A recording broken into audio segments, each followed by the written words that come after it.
another Horror Review Sunday. Let's finish up this Slumber Party Massacre trilogy with part 3. I want to talk about very quickly, what are these images on the back? This was not in the movie. None of these kills that I'm seeing here. I do find it funny, though, that one of these pictures is the killer. And this movie is a whodunit, unlike the first two. So they're showing you who the killer is on the back. And then there's 3 pictures of 3 women who I don't recognize getting killed in ways that don't happen in the film. And then on the cover, we got 3 women here also who I don't recognize because they're also not in the film. They're gorgeous, but they're not in the film. So I just want to talk about that really quick. So Slumber Party Massacre 3, this is a sequel to the first 2. Not really. There's no connection here at all. Just a drill. You got a drill in here, so there's your connective tissue. And this came out in 1990. This was also written and directed by a woman, I believe, just like the first 2. Yeah, Sally Mattison, and written by Catherine Cyran. So, this one is definitely the weakest of the 3. No surprise there. I think most people can agree this one is the worst because it's just way too serious and written horribly. Everything's bad about it. The only good things I can say about this movie is that it delivers on the title, Slumber Party, hot babes, getting naked, showing their tits. It's still checking that box like the first 2, even more so. I think the first one has more nudity, but this one still has plenty of beautiful women getting naked. So if that's what you're here to see, you're going to get it. So, I mean, if you're watching a movie called Slumber Party Massacre, I think you would expect there to be nudity, and yes, there is. So that's really one of the only things I could say positive about this film is that there's nudity, and it's kind of pathetic. But there's also a massacre. So yeah, there's a slumber party, and there's a massacre. There's beautiful women getting naked, getting killed, and that's really it. I like that this one took a different direction than the first 2 with the whole mystery, whodunit angle, because the first one, you knew who it was. They showed them from the beginning. And then the second one, they took the supernatural route, and it was a guitar drill, and you knew who that one was. It wasn't a mystery. This one, they're like, all right, let's do a whodunit and create obvious red herrings, some of the most obvious red herrings, and you just know it's not them. It's so poorly done. It's not even a mystery at all. I knew who the killer was, and I didn't look at the back. I did not look at the back. I didn't cheat. I saw this movie for the first time before this review. Like, this was my first viewing experience. I didn't know who the killer was, but as soon as I saw the killer in the movie, before it was revealed, I knew who it was. Like, you will too. Anyone with half a brain will know who the killer is in this film. Doesn't take a genius to figure it out. So, that's really the only thing I can say. Like, it's bad. This movie's bad in a somewhat entertaining way. Just, it has its moments. Little moments here and there. I like the little, if you want to call them homages, you might call it a blatant ripoff. There's like little moments that remind you of like Halloween and Halloween 2 and other films. So I'm not sure if they were purposely doing that. I would be curious to figure out if they were accidentally ripping off Halloween 2. Like, it's so obvious what they're trying to do there. Like, there's a moment where the killer has his eyes fucked up. Like, they throw bleach in his face. He can't see. So just like Dick Warlock, he's like swiping around. There's a few women in the room, and he's blind. And he's literally just turning and swiping his drill everywhere. It was just like Halloween 2. Then he even like breaks into a closet like the same way that Michael did. It's almost shot the same way. Almost, not quite. But yeah, this movie, everything else, bad. The kills all suck. All of them are off camera for the most part, and the ones that are on camera are edited so poorly. Like, there's so many shots of where like the drill's getting close to the body, and it just cuts away.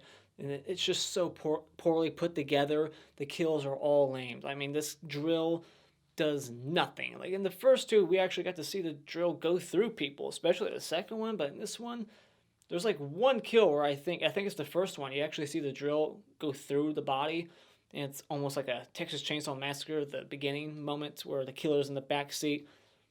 That's the only good kill in the movie. It's the first one, so it sets the wrong tone. Like, all right, is this how all the other kills are going to be? They're going to be on screen. It's going to get more creative from here. Let's hope it goes, bigger and badder. But no, it just gets worse and worse. All these kills suck.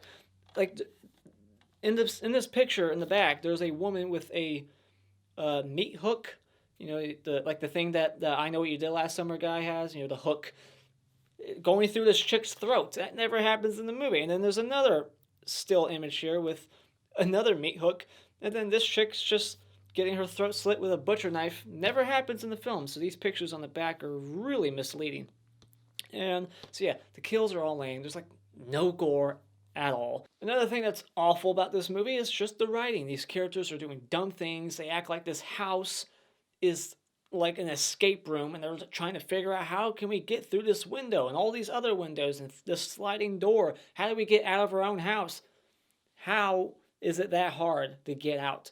It's just so poorly written. These characters literally will watch one of their friends get raped and tortured and killed for like 5 minutes straight. And then once that person's dead, that's when they start panicking and trying to get out. Like, it's so bad. No one on set was obviously, trying to get the director or writer to make this movie better. No one was like saying anything to the director or writer like, hey, why aren't we helping our friend out here? Why aren't we doing this instead? Nobody would put bleach on the carpet, you fucking moron, to get rid of this pizza stain. And the way they're like cleaning the pizzas, I'll get into it later, all this dumb shit, but it's just so laugh out loud, badly written, badly edited. The music sucks. It's very blah. The characters are all stupid and just not likable. I don't give a shit about anybody in here. The dialogue, the acting, it's all bad and not in an entertaining way. Like, I had some chuckles, but I was only chuckling at how bad and silly some of the writing was. So that's really about all I'll say for this right now before I go into my spoiler discussion. So final thoughts, skip this one. Just watch the first two. Better killers, more fun, more boobs. This one is just very tame. The kills all suck. The killer is very dull. I don't think he's intimidating at all, or cool, or interesting like the guy in part 2. This one is just very lame, so skip it, because when it comes to Slumber Party Massacre 3, this movie was wasted time. So this movie opens up with a volleyball game. We meet all our characters. You got like 3 guys and 3 girls are playing volleyball, and then this random creep wearing all black just goes onto the beach, sits near them, and stares at them very creepily. And this guy never says a single word in the whole movie, but he's red herring number 1. And he kind of disappears like Michael Myers when he's like by the sheets outside Laurie's house. Like, they look, he's there, and then they go, hey, who's that guy? And they look back, he's gone. Open beach, where the fuck did he go? Like, dig real quick and hide? Bullshit. So, and then one of the girls goes off to talk to who ends up being the killer, this cute guy who just got back from like medical school or something, and used to be very popular in high school, and this chick's had a crush on him her whole life. She's gonna go talk to him, and she goes to talk to him, and I think while it keeps cutting back and forth from this girl talking to killer in the volleyball game, like, she's there, and then she's also over here playing volleyball still when they cut back and forth. So there's example number 1 for bad editing. It's like, really? How did you make that mistake? And then we get like this, what I call like happy times montage, where it's just them hanging out. They're driving through town, and they're like sitting in the back of this convertible, not buckled, just sitting on top of the seat. They're taking sharp turns, like they could just fly off the car and die. But it's the late 80s when they shot this. No one wore seatbelts. No one gave a shit. They weren't going to get pulled over. You could do all kinds of crazy things back then. And then we meet red herring number 2, who is the next door neighbor who's looking at this chick's house. She has an open house. Her parents are selling it, and the neighbor's interested in moving in next door. Who does that? Who's like, I need to move in right next door? I mean, it's funny for me to say that because my parents actually did, but not next door. All right, my parents moved down the street. Some people do that, but this guy wants to move in like right across the street, and he's so awkward. I can't stress it enough. This guy is so painfully awkward, over the top, just very shy, introverted, just the way he's talking and acting, like, he is so goddamn awkward. And he's like wanting to leave, and then she keeps like telling him to stay, like, no, check out the place, go around, my parents aren't home, you could kill me right now if you wanted to, and I wouldn't be able to do shit, I'm defenseless, you could kill me, you're so fucking awkward. Like, the way he's acting, any rational girl would be like, get out, my parents aren't home, I don't feel safe, get out. But she's like, no, come on in, check out the house. And it's just so poorly written. It's like, this is not how this would go down. And so yeah, there's red herring number 2. He leaves, and then we meet this waitress girl who's talking about how she's dating this 50-year-old, and she's like, what, 18? Then the girls, they start dancing, they're starting the slumber party, and then they start playing truth or dare, and they're daring each other to striptease and take off their clothes. And then once one of them does, they're like, yeah, shake it, dude, take off more. And this is not what girls do. This is like written by a guy, but it's written by a woman. But this is how a guy would write this movie. Like, yeah, this is what girls do, right? They tell each other, they're not even drunk, they're not on drugs, the party just started, and they're already telling each other to take off your top, get naked. It's like, Jesus Christ. And then, of course, just like in the first 2 movies, once again, the guys show up, they sneak up uninvited, except this time they run in there with their, like, masks. One of them had a mask that almost looked like Freddy Krueger. It was almost like a Freddy Krueger mask. I'm not sure what the hell that was. But, yeah, they go in there to scare them, and I like how they're like, oh, you boys need to grow up. They need to grow up? You girls are like 18 or maybe older having a slumber party, not even drunk yet, telling each other to take off your tops. They need to grow up. You need to grow up. Pot calling the kettle black. So they're just being boys. What did you expect? You're taking off your top and you don't expect boys to come running in to see? Just like in a lot of 80s movies, especially like lower budget ones, they always got like non-name brand things. Like they got beer that just says beer on it. Like, hey, you want beer? Like literally just beer. We don't got Budweiser. We got beer. It just says beer. So this girl dies in her car. She gets in her car. We don't even get introduced to this chick. She's the first one to die. And she just gets in her car. The killer's wearing gloves, kind of like a giallo film, the black leather gloves, except this guy's wearing white gloves. That's different.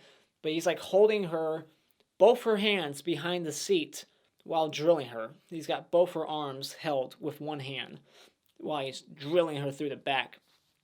And then, so I like that this, I was about to skip ahead. So we get the token black guy. He's the first one to die once the party starts. He's banging on the door, let me in. And then the killer, who's wearing a mask for some of his kills, but then once he's like revealed to the audience, he's not wearing a mask no more. So why he had a mask in the first place, beyond me. Doesn't need it. But he gets like the for sale sign out of the ground and stabs him. And I don't think we get to see it at all. Like I said, a lot of these kills are off camera. I'll be pissed if I look it up and I find out that I got like some kind of censored DVD bullshit going on here. If there's gore that is in this movie, let me know, because I want to see it. So yeah, the guy gets impaled with the sign post. And then we get the pizza girl who shows up, and this geek, Duncan, I think is his name, he gives the pizza girl like $48, which I'm not sure how much that would be today. This is 1990. Gives her a lot of money. Says, give me your pizzas and give me your shirt. I want to go in that party, and give them the pizzas. And she does. Like, she takes off her shirt, gives it to him. And then I read somewhere that this was Sandra from Friday the 13th Part 2. Is that correct? I mean, she had big boobs when she took off her shirt to give him. But I think that was Sandra. At least I read that somewhere. I could be wrong. I didn't look too much into it. But yeah, I just couldn't believe she did. So then the pizza girl, she's going to walk back to work without her pizzas, and then the money that she, like, how much no, she got $48, but still, like, she got rid of her work clothes, and now she's just going back to work in this guy's clothes, and I don't know.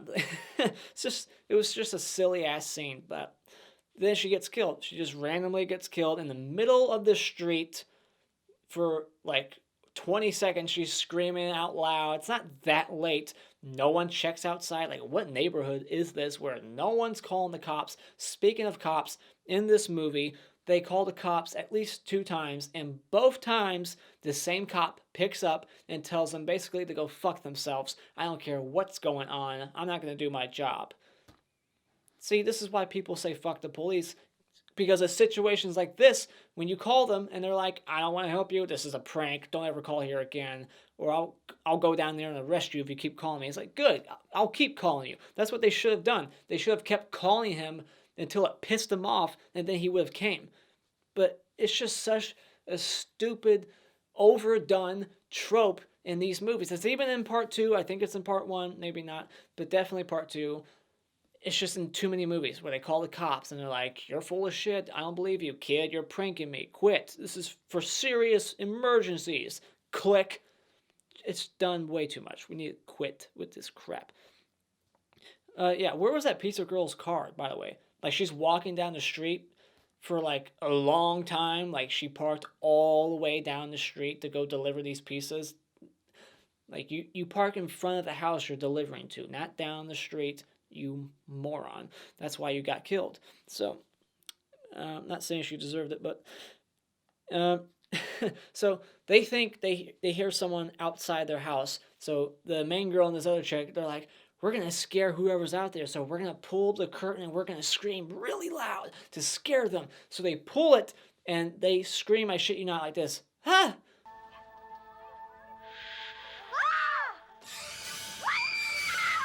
That was their loud scream. And then, of course, someone pops up and then they really scream.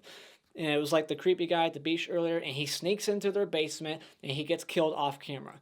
We see him like in a trunk or something with like a swordfish broken off, like the needle of a swordfish like stuck in his mouth or something lame, stupid. Like, his character could have been removed from the movie completely and it would have been the same. Just one less red herring that's painfully obvious. No one was suspecting him. The neighbor guy, the same thing. Just remove him from the movie. He's just painfully awkward. An obvious red herring that no one was falling for. So, I'm going all over the place. So, the couple wants to see, they go in the basement to see the swordfish. Like, it's this amazing thing. Just the dialogue. They're like upstairs talking about it. Like, oh yeah, there's a swordfish in the basement. We should go see it.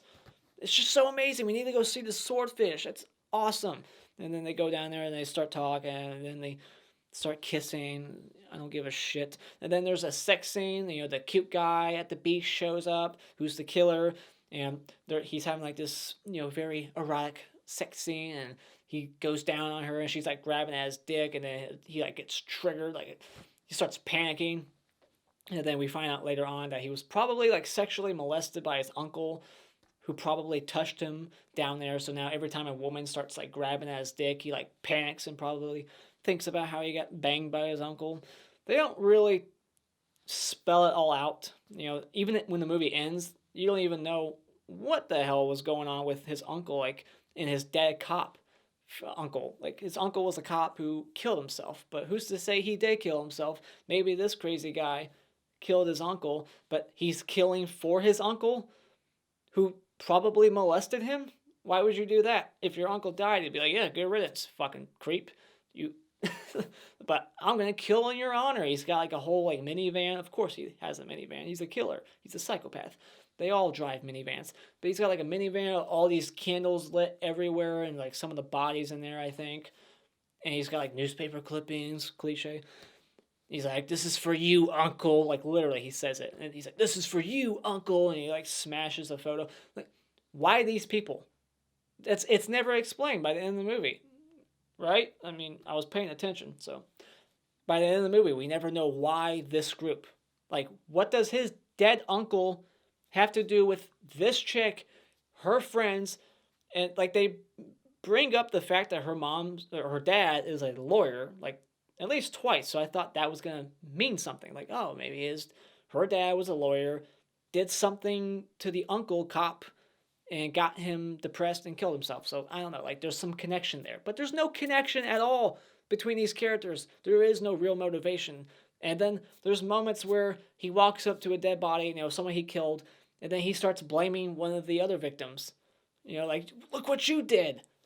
So he's deranged now. Like, he was perfectly normal in the beginning of the party, But then at some point he snapped, and now he just is like blaming other people for things he did.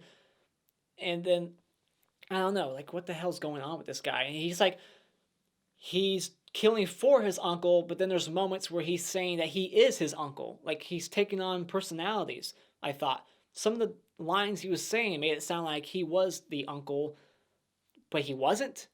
Was he taking on personalities? Was he possessed? I have no idea. This movie should not be that confusing. It's a stupid ass film.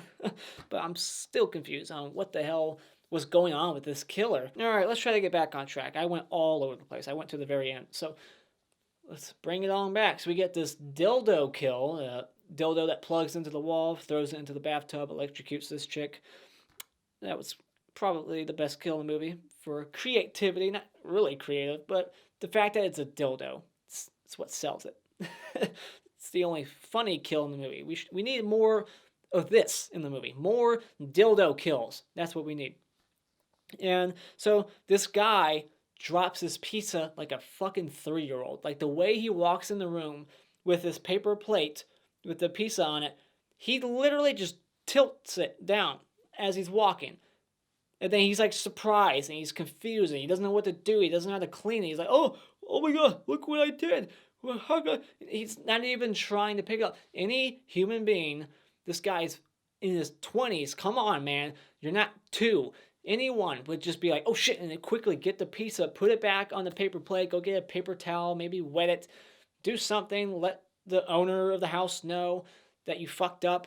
But this guy is acting like a 2-year-old, and then they go and they get bleach to put on this carpet. They make the stain worse. They're like trying to clean it up, and it just keeps getting bigger. They're just so fucking stupid. Everyone in this movie is like a 2-year-old. And it's pretty obvious too. They don't know how to leave the house. Once someone is getting killed, there's like 4 of them at the sliding door, all banging on it, barely. It's like, oh my gosh, this door won't open. How do we get out? And then they try going to other windows, and they're like, it won't open. Like, how are they locked in their own house?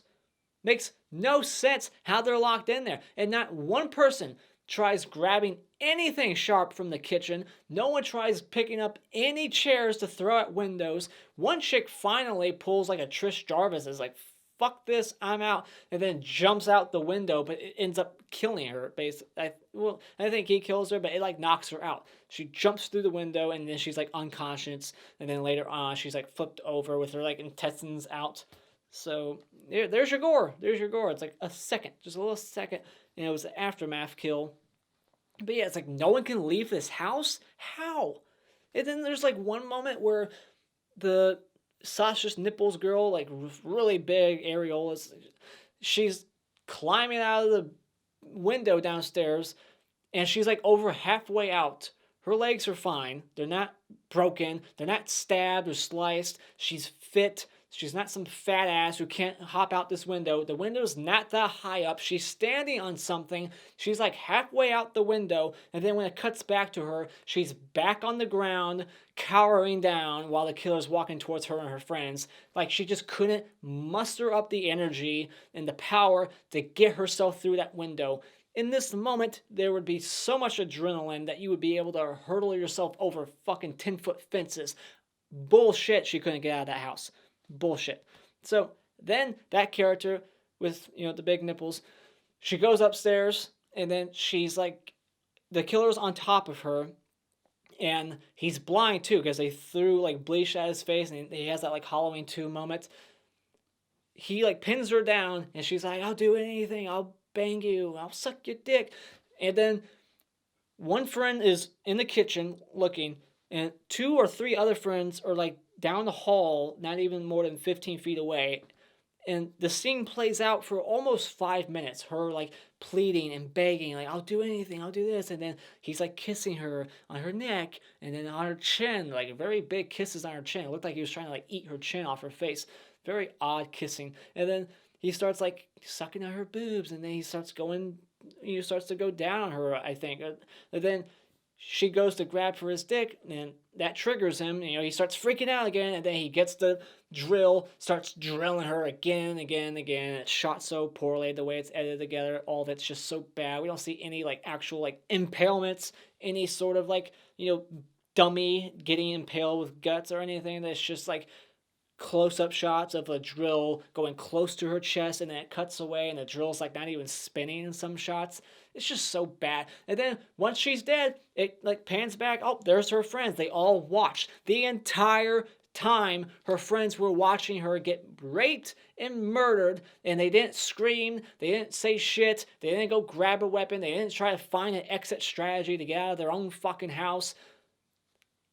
Blew my mind how stupid that writing was. Like, again, that's another moment where the actors on set could have said something like, why am I not doing anything right now? I'm just watching my friend get raped and murdered? For what reason? And even the girl who gets raped and murdered, like, there were so many moments where she could have tried to escape. Like, the fact that she was in that position in the first place just shows how much of a dumb moron she is. She clearly deserved it. She asked for it. I mean, you got killed by a blind guy at that point. I mean, you're clearly a terrible survivalist. So we get the line, I've got a bad feeling about this. That's a very cliche line. How many times have we heard that one? And skeptical cops, blah, blah, blah. So this other cop at the station overhears the phone call, and he's like, it could be a real case, I'll go by there in an hour when my shift is over. So you're saying that it could be a real case. You're worried that it might be a real threat, that someone's in trouble, but you're going to put it off for an hour while you just sit on your ass and let your shift end. And you're going to do it after your shift? Like, I thought he said after my shift end. I could be wrong on that point, but still, like, it could be real. I'll go in an hour. Oh, it's so fucking dumb. And then, jeez, I could go on and on. Like, there's so many things I could have wrote down. I tried to limit myself, but there's so many points I want to make about how dumb this movie is. Like, so the killer gets revealed. Like, him and the friend, I guess they're running off to go get help because the cops aren't going to come. So they go to this, like, construction yard, and the guy gets a sledgehammer, and he's like, oh, thanks. And he hits the friend right in the face with the sledgehammer. They have, like, this poorly choreographed sledgehammer versus, like, knife fight or something. And then at one point, the friend says something about his Achilles is like his weakness, like literally his Achilles. He's like, so the killer uses that information, gets the guy on the ground, and takes a chainsaw and then slices his legs off from like the ankles. He chops his Achilles and chops his feet off, and he's like, never ever admit your weaknesses. So, yeah, he just left him there to bleed out. Just chopped his feet off and let him sit there and just bleed to death. We see his body later on at the house. So he, like, crawled all the way to the house just to bleed out and die, like, right outside the window. The red herring from the beginning across the street calls the cops, and they listen to him when he's reporting a disturbance. So the main chick's boyfriend gets in a scuffle with the bad guy. They're wrestling around, and then he gets the drill. The bad guy picks up his drill and smacks the guy in the face with it. He doesn't cut him. He doesn't stab him or anything with the drill. He just hits him so hard that he has like a nosebleed, and he's dead. He died from that little hit with the drill up against his face. Like, really? I did not expect that at all. I thought he was going to get back up at some point. But even the main chick walks up to her boyfriend, and she's like, you killed him! It's like, no, he just got hit in the head. He'll be back up probably soon. And no, he's actually dead. And she was right. Like, the main girl, she's fighting at first. Like, the killer gets hit over the head a few times in this movie, and he just keeps getting back up. They get him on the ground so many times, and they don't finish him off. They don't, like, stomp his head in or pick up his fucking drill and use it on him. It's so annoying. They're like Laurie Strode. But yeah, like, she hits him over the head, and then right after that is when she watches her boyfriend get killed. And she's just no longer a fighter. Oh my god, but the boyfriend, before he dies, he has a knife. Finally, somebody grabbed a knife. But what does he do? He doesn't use it. He tackles the bad guy from behind with a knife in his hand, jumps on him, and gets in that little fight. Never uses the knife. Like, you're walking, you could have snuck up on him, stabbed him in the back of the fucking head, or the neck, or the heart, something. Go up real quick from behind, slit his throat. I'm going to tackle you. No, that's what I'll do. You deserve to die at that point. You're just asking for it. See, there's no likable characters because of all their stupid decisions and the bad writing. They get the bad guy on the ground again, and then one of them wants to like finish him off, and then the main girl of this film is like, no, we can't kill him. He's not when he's just laying down there. You don't kill somebody who's just lying down on the ground, unconscious and defenseless and can't do anything. But it's just not fair. That's what he just did to a lot of your friends, like the dumb sausage nipple girl who got raped and tortured and got killed. She was just lying there. So yeah, and because she's like, we can't kill him because he's on the ground, the killer gets back up, kills one of her friends, and then that's when she's like, okay, now I can kill him because he's awake. And then she starts stabbing him a bunch again, like Tommy Jarvis at the end of part 4. Die! She just keeps stabbing him again and again, but once again, it's done poorly, shot poorly, edited poorly. And then, just like in Friday the 13th part 4, the other friend that's alive tries to stop her, like, Tommy, stop! You're becoming like him. You're better than this. Get the fuck out of here. So, and then the cops arrive. Last minute cliche. Like, you hear the knock at the door. Hello, this is the police. We're here to not help. Ugh, so fucking dumb. Yeah, I like how they threw the volleyball net on him. Like, that was going to secure him. Like, they barely had it over his whole body. And they didn't, like, wrap him up in it or, like, tie it or anything. They just kind of threw it on him. Like he was some villain in a Scooby-Doo movie and they like pulled a rope and the thing falls on him. So fucking dumb. So yeah, that's the end of the movie. The Mr. Had Award for best kill in this movie is the dildo kill because of the fact that it's a dildo. It made me laugh. And the worst kill in this movie is pick your poison. Pick any of them. They all pretty much suck. How about the girl who got raped and killed in front of all her friends and nobody did a goddamn thing? And the hottest chick in this movie is Juliet, the girl who gets the dildo kill. The clap award for best scene in this movie is the Truth or Dare scene where they're just all dancing and getting naked. How about that? I mean, that's the only scene that I really like in this movie because the rest is garbage. Man, so yeah, that was a long one. There's other things I could have talked about, like when she shoots him with a harpoon gun and he's like 10 feet away and she misses and hits his leg. Instead of hitting him in the face or the heart or the neck. It happens in every movie. They always miss the killer. No matter how close he is, they always miss with whatever weapon they're holding. In this case, a harpoon gun. So yeah, that's the end of the movie. What are your thoughts on this film? Do you like it? Is it your favorite of the 3? If so, explain yourself. Why do you like it so much? Joe Bob loves it. He recommends it. Whoever Joe Bob is. Is that the drive-in guy? I've never watched that. So, but yeah. Let me know what you thought about it in the comments below. If you like what you've seen and you want to see more, hit this like button and become a subscriber today just by clicking on my cartoon face in about 5 seconds. And until next time, Alpha Feederstein.